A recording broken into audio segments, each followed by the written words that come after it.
بسم اللہ الرحمن الرحیم۔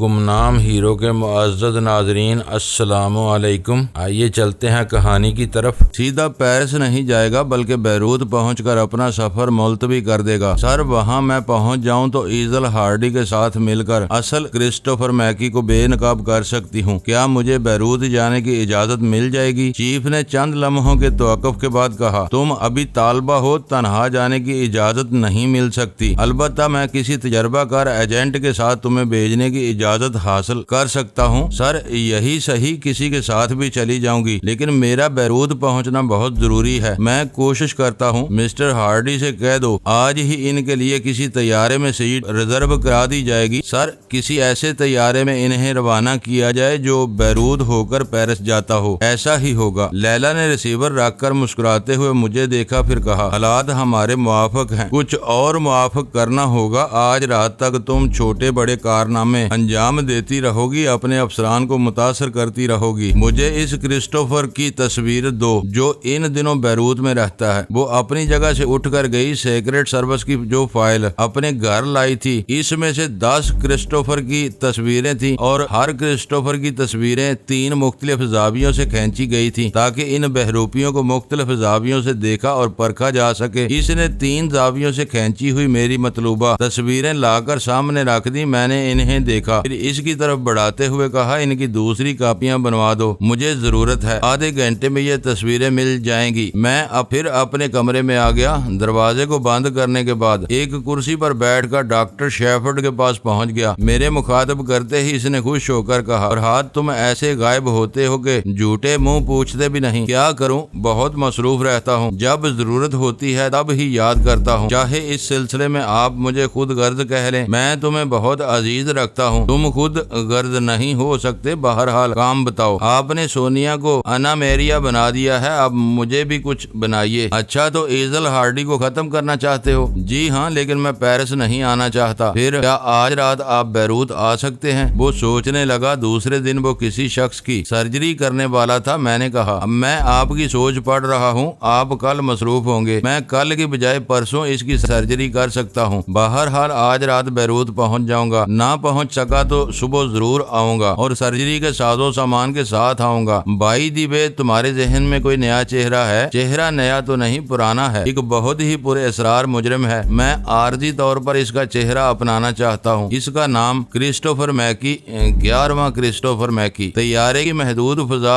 یوڈی کلون کی خوشبو سے بسی ہوئی تھی۔ ماحول بڑا ہی پرسکون تھا۔ ایئر ہوسٹس مسافروں کی خدمت کر رہی تھی اور ان کی ضرورت کے مطابق پوچھتی جا رہی تھی۔ ایک ایئر ہوسٹس نے رسونتی سے پوچھا، کیا میں بچے کے لیے دودھ لے آؤں؟ یہ رو رہا ہے۔ رسونتی نے فرضی پارس کو تھپکتے ہوئے کہا، شکریہ، یہ صرف ماں کا دودھ پیتا ہے۔ ایئر ہوسٹس چلی گئی۔ رسونتی نے پارس کو چپ کرا لیا۔ کھڑکی کے باہر دیکھنے لگی۔ باہر بادل ہی بادل نظر آ رہے تھے۔ اس کے پاس والی سیٹ پر ایک بوڑھی انگریز عورت بیٹھی ہوئی تھی۔ پچھلی 2 سیٹوں پر ایک ادھیڑ عمر کا مرد اور ادھیڑ عمر کی عورت میاں بیوی کی حیثیت سے بیٹھے ہوئے تھے۔ وہ دونوں سیکرٹ سروس کے ایجنٹ تھے، رسونتی کی نگرانی اور حفاظت پر مامور کیے گئے۔ اگلی 2 سیٹوں پر ایک نوجوان مرد ایک نوجوان لڑکی کے ساتھ بیٹھا ہوا تھا۔ وہ دونوں ایک دوسرے کے کزن کی حیثیت سے سفر کر رہے تھے، حالانکہ وہ بھی سیکرٹ سروس سے تعلق رکھتے تھے۔ رسونتی کھڑکی کے پار دیکھتے ہوئے خیال خوانی کے ذریعے سونیا کو اپنی خیریت کی اطلاع دے رہی تھی۔ اپنے آس پاس بیٹھے ہوئے ان سیکرٹ ایجنٹوں کے متعلق بتا رہی تھی۔ سونیا نے پوچھا، وہ عورت جو سیکرٹ ایجنٹ کی حیثیت سے تمہارے پیچھے بیٹھی ہے، وہ تمہارے ساتھ بھی بیٹھ سکتی ہے۔ ان کا اپنا طریقہ کار ہے، وہ مجھ سے الگ تھلگ ہیں، کسی کو یہ تاثر نہیں دینا چاہتے کہ میرا ان سے کوئی تعلق ہے۔ سونیا نے پوچھا، وہ بوڑھی انگریز عورت جو تمہارے ساتھ بیٹھی ہوئی ہے، کیا نیپال تک جائے گی؟ یہ انکرا تک جا رہی ہے۔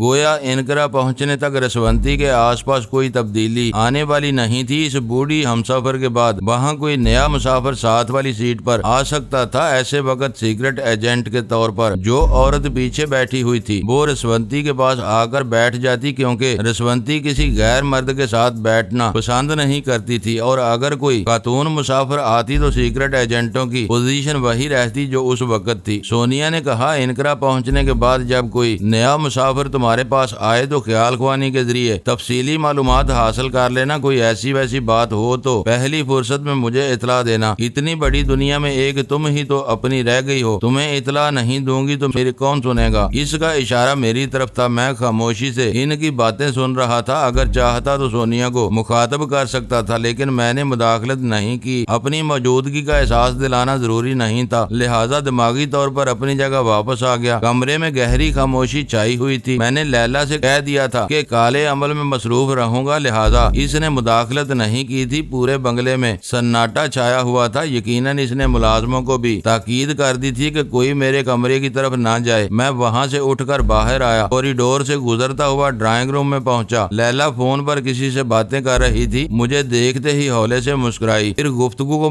مختصر کر کے ریسیور کو کریڈل پر رکھ دیا۔ مجھے دیکھ کر بولی، ہائے۔ ہائے کا مطلب یہ نہیں ہے کہ وہ ہائے ہائے کر رہی تھی۔ تہذیبی تقاضے ہر دور میں بدلتے رہتے ہیں۔ کبھی یوں تھا کہ ایک دوسرے سے سامنا ہوتا تو کہا جاتا، آئیے فرمائیے، کہیے کیسے زحمت گوارا کی۔ پہلے مغربی تہذیب میں بھی کچھ ایسی ہی باتیں تھیں۔ پوچھا جاتا تھا، فرمائیے کیسے آنا ہوا، یا آپ سے مل کر بڑی مسرت ہو رہی ہے، تشریف رکھیے۔ لیکن فی زمانہ ایک دوسرے کو دیکھ کر جوان نسل ہائے کہتی ہے۔ میں نے لیلا سے کہا، مشرق میں جب کسی کو دیکھ کر کسی کے سینے سے ہائے نکلتی ہے تو اس کا مطلب ہوتا ہے میں صدقے میں قربان، تمہارے ارادے کیا ہیں؟ وہ مسکرا کر بولی، مغرب میں اس کا مطلب ہوتا ہے ہائے میں مہمان بنا کر پچھتا رہی ہوں۔ جہاں تک میرے ارادے کا تعلق ہے تو میں فوراً ہی تمہیں بگانا چاہتی ہوں۔ اپنا سوٹ کیس پیک کرو۔ ابھی ایک آفیسر سے یہی گفتگو ہو رہی تھی۔ تمہارے لیے ٹھیک 2 گھنٹے بعد ایک فلائٹ میں سیٹ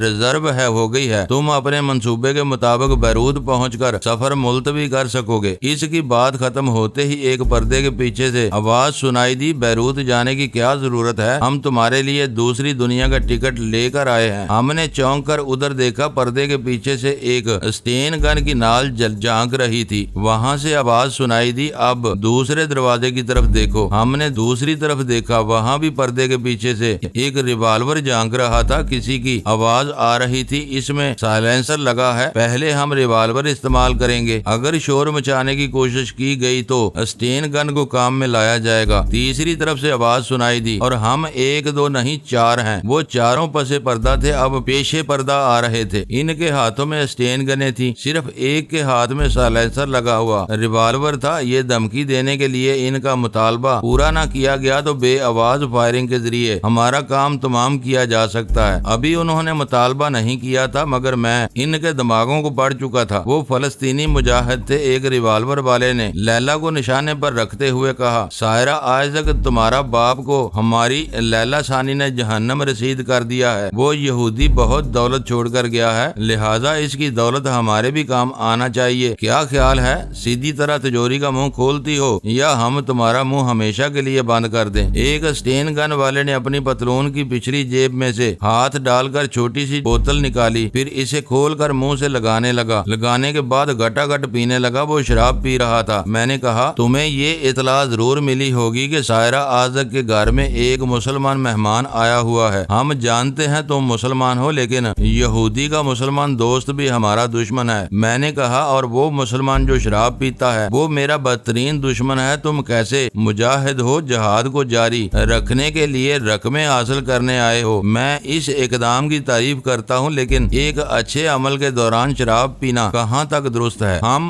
نصیحت سننے نہیں آئے، ہمارا مطالبہ پورا کرو۔ مطالبہ یقیناً پورا ہوگا، اس لیے ہمیں اپنی جانیں عزیز ہیں، لیکن میں بیرونی ممالک میں اکثر سنتا ہوں کہ فلسطینی بربد کردار اور لالچی ہوتے ہیں۔ وہ جہاد کے نام پر دوسروں کو لوٹتے ہیں، رقمیں جمع کرتے ہیں اور ان رقموں کو اپنی ذات پر صرف کر دیتے ہیں۔ ایک نے ہنس کر کہا، ہم بے شک مجاہدین ہیں، لیکن انسان بھی ہیں، اور انسان کچھ عیش کرنا بھی چاہتا ہے۔ ہمیں بھی رقم چاہیے تاکہ ہم زیادہ سے زیادہ اس دنیا کے حسن سے لطف اندوز ہو سکیں۔ پھر یہ زندگی کہاں اور ہم کہاں؟ ایک مجاہد نے اپنے ساتھی کی بات کی تردید کرتے ہوئے کہا، مسلمان جہاد کے راستے پر دنیا کے ہر عیش و آرام کو ترک کر دیتا ہے۔ تم فلسطینی مجاہدین کو غلط انداز میں پیش نہ کرو۔ سائرہ آئزک کا یہ مہمان مسلمان درست کہتا ہے، میں پہلے بھی تم لوگوں کو سمجھاتا آیا ہوں۔ ایک نے جھڑک کر کہا، طارق میں بھی تم سے بارہا کہہ چکا ہوں، ایسے وقت نصیحتیں نہ کیا کرو، تمہارا راستہ الگ ہے، ہمارا راستہ الگ، ہم صرف جہاد کے معاملے میں ایک ہیں۔ ان چاروں میں سے طارق نام کا مجاہد راہ راست پر تھا اور انہیں بھی راستی کا درس دیتا تھا، لیکن وہ تینوں مزاج میں، عادات میں اس سے مختلف تھے، صرف رقم حاصل کر کے عیش کرنا چاہتے تھے۔ وہ مجاہدین آزادی کے نام پر بدنما داغ تھے۔ میں نے کہا میرے دوستو، میں ایک یہودی لڑکی کے ہاں مہمان ہوں، اس کے باوجود مسلمان ہونے کی حیثیت سے تمہارے ساتھ مکمل تعاون کروں گا، اور یہ کبھی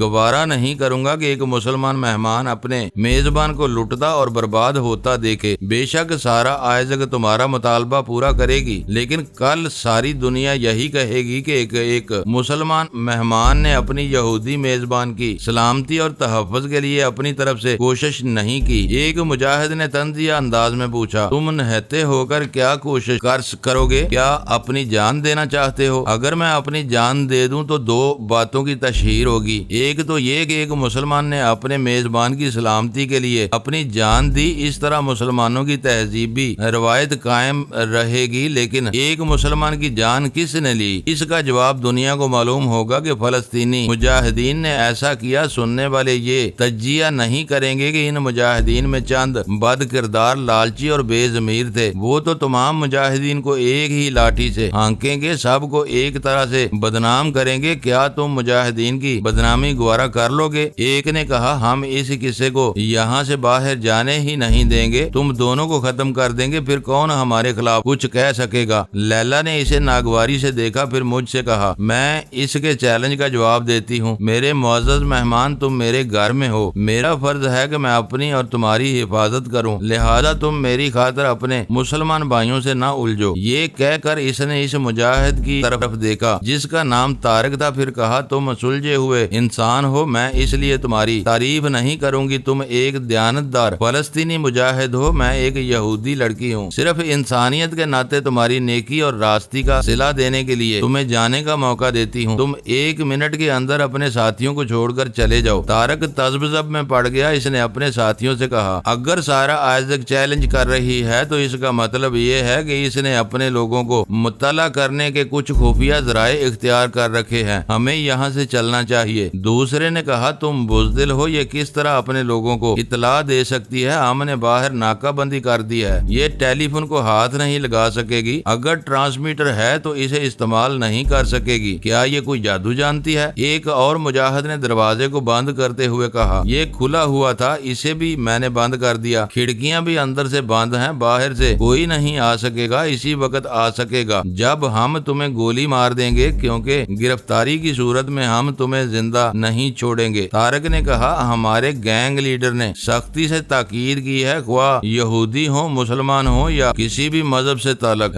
رکھتے ہوں، ان کی جانوں سے نہیں کھیلنا چاہیے، صرف اپنا مقصد حاصل کرنا چاہیے۔ اگر یہاں خون خرابہ چاہتے ہو تو مجھے جانے دو۔ ان میں سے ایک نے اپنی ایک انگلی انکار کے انداز میں ہلاتے ہوئے کہا، نہیں نہیں، جب تم ہمارا ساتھ چھوڑ کر جا رہے ہو تو باہر جا کر ہمارے خلاف کچھ کر سکتے ہو، کچھ نہ بھی کرو تو تمہیں یہاں سے جاتا دیکھ کر باہر والے ہم پر چڑھ دوڑیں گے، لہذا تم یہیں رہو گے۔ اس کی باتوں کے دوران میں نے محسوس کیا کہ میرے اعصاب کچھ کمزور پڑ رہے ہیں، فضا میں کچھ عجیب سی بو پھیل گئی تھی، اسے صرف حساس لوگ ہی محسوس کر سکتے تھے، پھر وہ لوگ بھی اسے محسوس کرنے لگے، وہ اس بو کے زیر اثر کچھ کمزور پڑتے جا رہے تھے۔ ایک تو فوراً ہی صوفے پر دب سے بیٹھ گیا، دوسرے کے ہاتھ سے ریوالور چھوٹ رہا تھا، وہ اپنے کانپتے ہوئے ہاتھوں سے اسے مضبوطی سے تھامنے کی کوشش کر رہا تھا۔ میں خود محسوس کر رہا تھا کہ زیادہ دیر تک اپنے آپ کو سنبھال نہیں سکوں گا۔ میں نے گہری گہری سانس لیتے ہوئے لیلا ثانی کی طرف دیکھا، وہ صوفے پر سیدھی بیٹھی ہوئی تھی، اس نے دونوں ہاتھ اپنے گھٹنوں پر رکھ لیے تھے،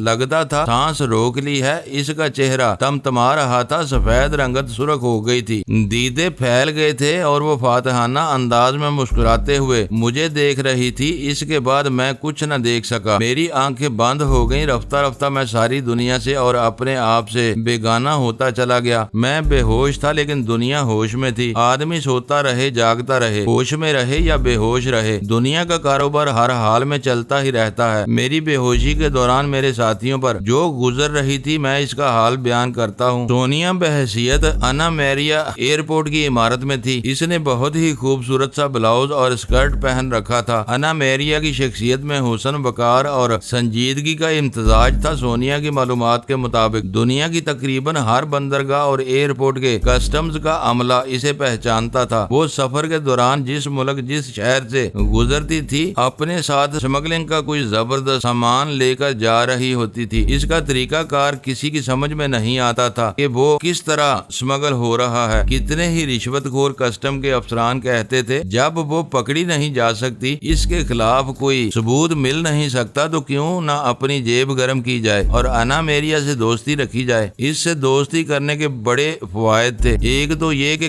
جس گینگ کے لیے وہ کام کرتی تھی، اس کا کوئی آدمی یا رشوت لینے والا افسر گرفت میں آ جاتا تو وہ ان کی ہر ممکن مدد کرتی تھی۔ اول تو کسی نہ کسی طرح انہیں ضمانت پر رہا کرا لیتی تھی۔ اگر کیس چلتا اور انہیں سزا ہو جاتی تو وہ سزا پانے والے افسران اور گینگ کے آدمیوں کی تمام فیملی کے ماہانہ اخراجات پورے کرتی تھی۔ ان کے دکھ، بیماریوں اور مصیبتوں میں دوا، علاج اور کثیر رقومات کے ذریعے مدد کرتی رہتی تھی۔ ان حالات میں بھلا کون اسے نہ چاہتا؟ سبھی اس کی راہ میں آنکھیں بچھاتے تھے۔ کسٹم کا، پولیس کا، انٹیلیجنس کا عملہ اس کے لیے دور تک راہیں ہموار کر دیتا تھا۔ سونیا اس وقت انا میریا کی مخصوص چال کے مطابق ایئرپورٹ کی عمارت کے مختلف حصوں سے گزر رہی تھی۔ چکنے فرش پر اونچی ایڑی کے سینڈل بج رہے تھے، جیسے اس کی متوالی چال پر موسیقی تال دے رہی ہو یا اس کی آمد پر خطرے کا سگنل مل رہا ہو۔ کھٹ کھٹ کھٹ کھٹ۔ وہ تنہا نہیں تھی۔ اس کے بائیں طرف مرجانا اور دائیں طرف ٹارٹر بلبا عارضی میک اپ میں تھے۔ بلبا نے سونیا کا سوٹ کیس تھام رکھا تھا۔ وہ دونوں ہی اس کی ایسی عزت کرتے تھے جیسے وہ ان کی چیف ہو، ان کی بزرگ ہو اور وہ اس کے ادنا ماتحت ہو۔ حالانکہ کبھی سونیا نے اپنی تعظیم نہیں کرائی، لیکن اس کا کردار، اس کی صلاحیتیں اور اس کا رعب اور دبدبہ ایسا تھا کہ فولادی مرجانا اور سرفرا بلبا آپ ہی آپ اس کی عزت کرنے لگتے تھے۔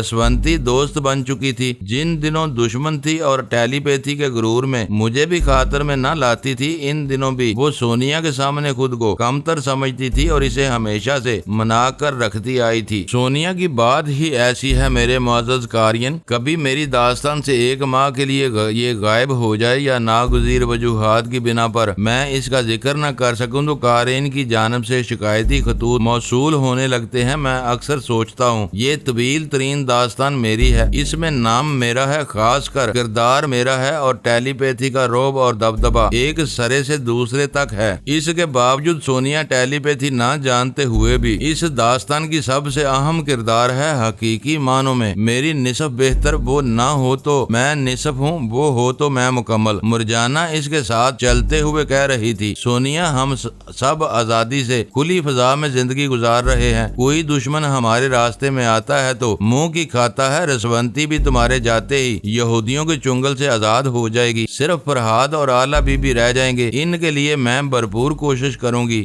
انشاءاللہ خالی ہاتھ واپس نہیں آؤں گی۔ شیخ الفارس غلام حسین البرکی سے سارے معاملات طے ہو چکے ہیں، میں آج رات ہی سے سفر شروع کروں گی۔ بلبا نے کہا، میں نے عہد کیا ہے کہ میرے جزیرہ یونائسس پہنچنے تک فرہاد اور آلہ بی بی کا سودا نہ ہوا، وہ مجھے وہیں مل جائیں گے تو پھر میں انہیں قید کرنے والے ایک ایک دشمن کو ان جانوروں کے پنجے میں ڈالوں گا جنہیں وہ برسوں سے پالتے رہے ہیں۔ زندگی میں پہلی بار وہ درندے اپنے مالکان کا لذیذ گوشت کھائیں گے۔ جب بھی کسی طیارے میں انا میریا کے نام سے کوئی سیٹ ریزرو کی جاتی تھی تو وہاں سے کسٹم کا عملہ، پولیس اور انٹیلیجنس کے افسران خصوصی توجہ دینے لگتے تھے۔ جو انا میریا کا ساتھ دیتے تھے وہ اسے پہلے سے اطلاع دے دیتے تھے کہ کس قسم کی چیکنگ ہونے والی ہے، اور جو اسے کسی نہ کسی طرح قانونی گرفت میں لینا چاہتے تھے وہ ہر ممکن طریقے سے اسے گھیرنے کی کوشش کرتے تھے۔ سونیا کو اطلاع مل چکی تھی کہ ایک اعلیٰ افسر بہت ہی سخت ہے، اس مرتبہ اس نے تہیہ کیا ہے کہ انا میریا کو یہاں سے کوئی چیز اسمگل کرنے کا موقع نہیں دے گا۔ جب وہ کسٹم آفس میں پہنچی تو اس کے سوٹ کیس کو کھولتے ہوئے حکم دیا گیا کہ صرف وہ کمرے میں موجود رہے گی، اس کے ساتھی باہر چلے جائیں۔ مرجانا اور بلبا آفس سے باہر آ گئے۔ اندر اس کا سوٹ کیس کھول کر ایک ایک کپڑا،